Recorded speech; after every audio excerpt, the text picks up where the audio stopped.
Filwaqt li l-Gvern ħabbar pakett ta' miżuri ta' 70 miljun euro fix-xahar biex ta' bilħaq jgħin lin-negozju u lill-ħaddiema, il-Kap Nazzjonalista Adrian Delija iddikjara li l-Gvern ma jridx jaħli flus. F'konferenza tal-aħbarijiet oħra li sejjaħ Delija maqdar il-miżuri imħabbra mill-Gvern.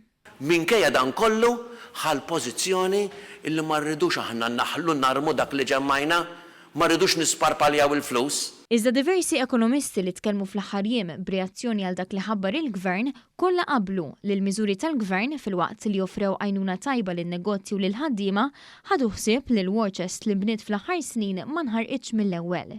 Ma dawn qablu wkoll imsieħba soċjali li laqgħu b'mod tajjeb ħafna il-miżuri tal-Gvern li se jkunu ta' spalla lihom f'dan iż-żmien ta' sfida.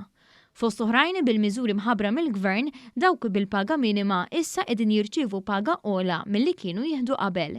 Dan filwaqt li l-Gvern se jkun qed jonfoq 44 miljun euro fix-xahar f'għajnuniet lil 60,000 ħaddiem minn oqsma milquta mit-tixrid tal-COVID-19. Barra minn hekk 50,000 ħaddiem ieħor fosthom fil-manifattura u l-ħwienet se jibbenefikaw minn għajnuna ta' 15 miljun euro bejniethom billi l-Gvern iħallas l-ekwivalenti ta' ġurnata paga li tista' titlaq għal jumejn. Intant meta komplejna nistaqsu lil Kap Nazzjonalista huwa derx skomdu.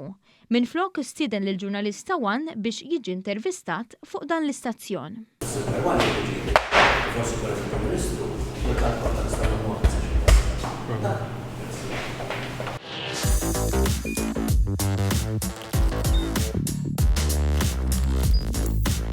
Idħol fuq one.com.mt u hemmhekk tista' tara l-programmi kollha li jxandru fuq One permezz ta' One Play.